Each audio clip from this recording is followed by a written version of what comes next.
Hello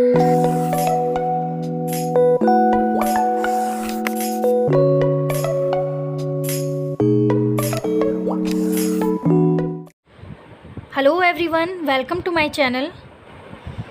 यहाँ पे आप देख सकते हो कि एक्सपेरिमेंट नंबर 1 है हमारा, और यहाँ पे physics MSc second semester practical file है। और प्रैक्टिकल है हमारा operational amplifier as inverting, non inverting, summing and difference amplifier with 1 digital volt meter. हो सकता है बहुत लोगों को ये प्रैक्टिकल बीएससी में भी प्रोवाइड हुआ होगा और बहुत लोगों को एमएससी में भी ये प्रैक्टिकल मिला होगा। तो आज हम इस वीडियो में देखेंगे कि इस प्रैक्टिकल को हम फाइल में कैसे लिखेंगे। तो वीडियो आप पूरा देखिएगा और इसका ये वीडियो में आपको पूरा नोट्स मिल जाएगा और पता भी चल जाएगा कि भाई हमें ये प्रैक्टिकल फाइल में कैसे लिखना है।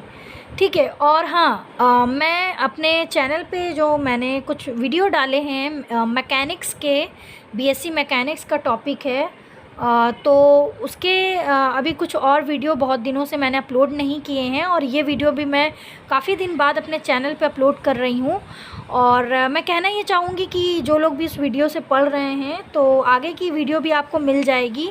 और अभी मेरे एग्ज़ाम हो रहे थे इसलिए वीडियो को डालने में डिले हो गया है। ओके, तो sorry for all this things. And चलिए स्टार्ट करते हैं कि how to written this practical in the practical file. ठीक है, तो सबसे पहले देखिए ऑब्जेक्ट है। तो ऑब्जेक्ट जब भी हम लिखते हैं या तो हम to study the operational amplifier लिखते हैं या फिर हम to determine the value of करके लिखते हैं, है ना। To determine the value of मतलब किसी प्रैक्टिकल में कोई फॉर्मूला खास करके मेन होता है। जैसे कि मान लीजिए हम न्यूटन रिंग का प्रैक्टिकल लिख रहे हैं तो उसमें हम क्या लिखेंगे, to determine the value of, है ना, क्योंकि उसमें एक फार्मूला है। जब हम न्यूटन रिंग का एक्सपेरिमेंट करते हैं तो उस फार्मूले से हम कैलकुलेशन करते हैं। ओके, तो यहाँ पे क्या है, हम स्टडी कर रहे हैं, यहाँ पे हम वेरीफाई कराएंगे। एक हमारा टेबल अभी बनेगा, आगे आप इसी प्रैक्टिकल में देखेंगे। ये इन्वर्टिंग एंड नॉन इन्वर्टिंग का जो टेबल बनेगा बहुत छोटा सा टेबल होगा, तो उसको हम अलग अलग किलोवाट ओम में मतलब कि उसको हम देखेंगे कि ये वेरीफाई हो रहा है कि नहीं हो रहा है इस वोल्ट पे। ओके, तो यहाँ पे हम एक तरीके से ऑपरेशनल एम्पलीफायर को स्टडी कर रहे हैं। तो हम ऑब्जेक्ट में क्या लिखेंगे, और देखिए एमएससी वगैरह में आपको डायरेक्ट मैनुअल पकड़ा दिया जाता है, आपको मैनुअल से खुद लिखना होता है और वहाँ पे आपको बताया नहीं जाता कि आपको ऑब्जेक्ट कैसे लिखना है।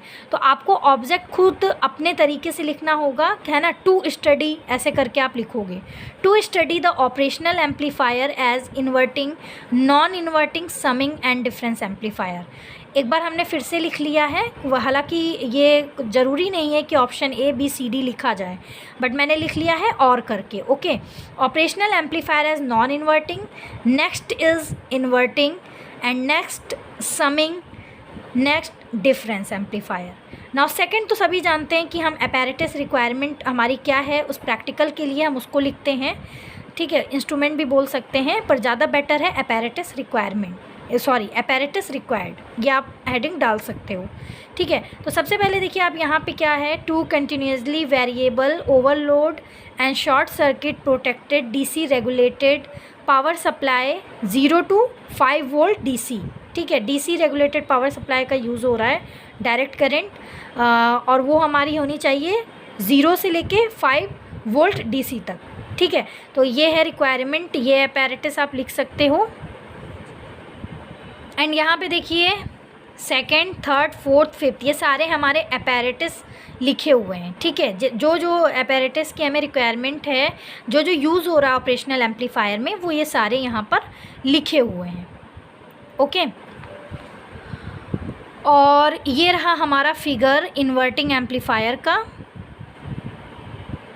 उसके बाद सबसे पहले हम इन्वर्टिंग को फॉलो कर रहे हैं, इन्वर्टिंग एम्पलीफायर को। ठीक है, तो फिर हम थ्योरी लिखेंगे, theory of operational amplifier as inverting amplifier.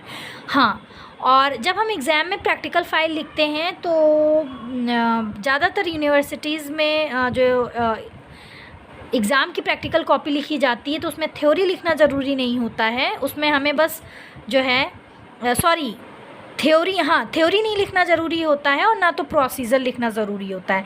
सिर्फ आपको ऑब्जेक्ट लिखना चाहिए, अपैरेटस रिक्वायरमेंट लिखनी चाहिए, फिगर बनाना चाहिए अच्छे से, और साथ ही आपका जो टेबल है, ऑब्जर्वेशन टेबल आप बनाएंगे, जो भी आप रीडिंग लेंगे या टेबल वेरीफाई कराएंगे, आपको वो लिखना ज़रूरी है। बाकी आप अपैरेटस के पास खड़े हो, कोई एग्जामिनर आता है, कोई टीचर आता है और वो आपसे पूछता है, तब आप प्रोसीजर बताओगे। आपको प्रोसीजर पता होना चाहिए भाई, कैसे आप रीडिंग को जो है आइडेंटिफाई कर रहे हो या रीडिंग को कैसे आप जो है नोट डाउन कर रहे हो और कैसे टेबल वेरीफाई करा रहे हो। ओके, तो ये पता होना चाहिए। तो थ्योरी और प्रोसीजर नहीं लिखा जाता है। नाउ सेकंड पेज इज़, ये है हमारा, ये पूरा थ्योरी यहाँ तक कंप्लीट किया गया है। फॉर एग्जांपल नोट, ठीक है, digital voltmeter, ground point internally connected to the ground symbol. तो देखिए, हाँ, ये मेन है इन्वर्टिंग एम्पलीफायर का ये टेबल है, ठीक है।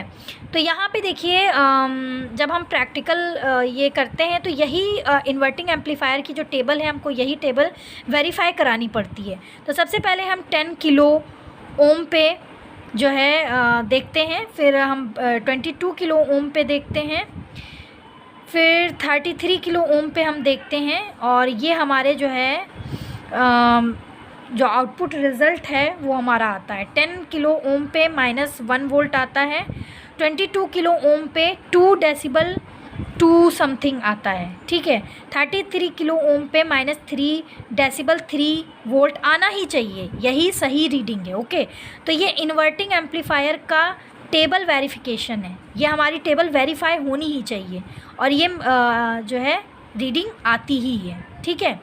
और यहाँ पे माइनस लगा है तो इन्वर्टिंग एम्पलीफायर की बात हो रही है, तो हमारी रीडिंग किस में, माइनस में आएगी। बाकायदा आपकी जो है माइनस में आएगी भी रीडिंग, आपका जो अपैरेटस होगा, ठीक है, तो उस पर आप देखोगे कि भी माइनस में रीडिंग आ रही है। ओके, उसके बाद है procedure for operational amplifier as a inverting amplifier. Formula है हमारा V output is equal to -V input RF upon R1।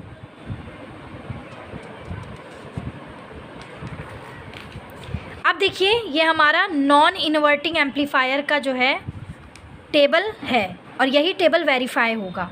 ये आपको दोनों टेबल वेरीफाई करानी होगी, 10 किलो ओम पे, 22 किलो ओम पे, 33 किलो ओम पे। ये नॉन इन्वर्टिंग का है, उसमें रीडिंग प्लस में आएगी। और यहाँ पे देखिए, इन्वर्टिंग में क्या था, 1 वोल्ट, -1 वोल्ट से था स्टार्ट, और यहाँ पे 2 वोल्ट से स्टार्ट होगा नॉन इन्वर्टिंग में, और सारी रीडिंग पॉजिटिव में आएगी। ओके, तो 2 वोल्ट 22 किलो ओम पे 3 डेसिबल 2 वोल्ट, 33 किलो ओम पे 4 डेसिबल 3 वोल्ट। तो ये हमारी नॉन इन्वर्टिंग एम्पलीफायर का टेबल वेरिफिकेशन है, ये हमारी टेबल वेरीफाई होगी नॉन इन्वर्टिंग एम्पलीफायर में।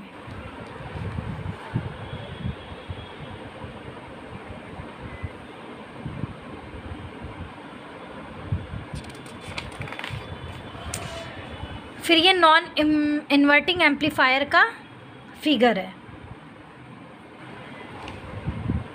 उसके बाद प्रोसीजर, सेम वही है, प्रोसीजर लिखेंगे इसका भी, procedure for operational amplifier as non inverting amplifier.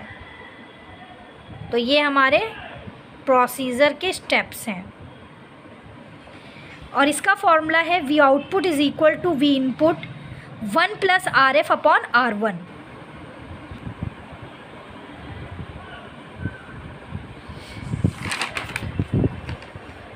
अब हमारा आया है समिंग एम्पलीफायर। तो ये समिंग एम्पलीफायर का फिगर है,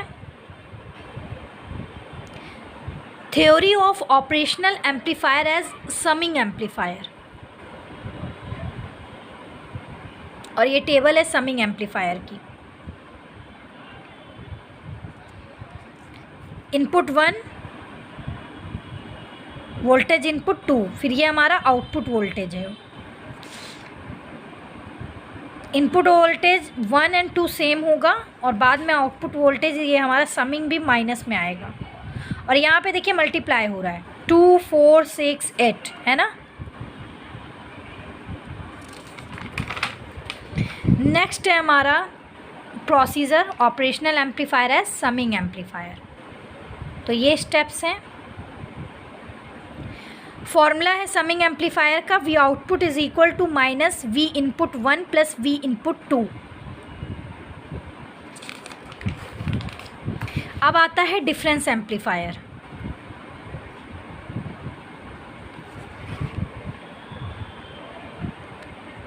theory of operational amplifier as difference amplifier. Next procedure for operational amplifier as difference amplifier. ये स्टेप्स हैं। डिफरेंस एम्पलीफायर का फॉर्मूला यहाँ पे माइनस हो जाएगा, समिंग में आई थिंक प्लस था। We output is equal to V input 2 minus V input 1, है ना। मतलब कि हायर से लोअर माइनस करते हैं ना, तो इनपुट 2 से इनपुट 1 माइनस करेंगे। और ये टेबल है हमारी डिफरेंस एम्पलीफायर की। उसके बाद प्रिकॉशन लिखा जाता है, तो प्रिकॉशन आप लिख सकते हो, ठीक है।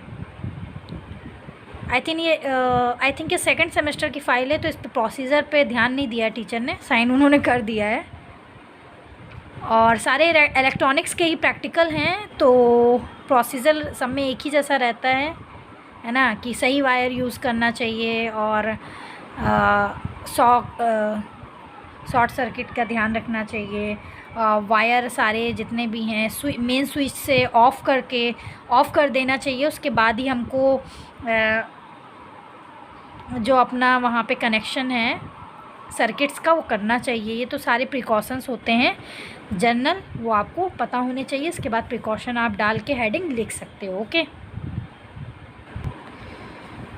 यहाँ पे इंडेक्स पे भी वही है, to study the operational amplifier is inverting, non inverting, summing, difference amplifier. ये एक्सपेरिमेंट नंबर 1 था। और आई होप ये जो एक्सपेरिमेंट है फाइल में कैसे लिखना है इसका साथ ही आपको बहुत आइडिया मिला होगा और आपके लिए हेल्पफुल रहा होगा। वीडियो को लाइक करें और साथ ही अपडेट्स को बीएससी एमएससी की, एमएससी बीएससी के टॉपिक्स पढ़ने के लिए चैनल को सब्सक्राइब करें, ठीक है। साथ ही बेल आइकन पर प्रेस करें और share others. Thank you, take care, bye bye.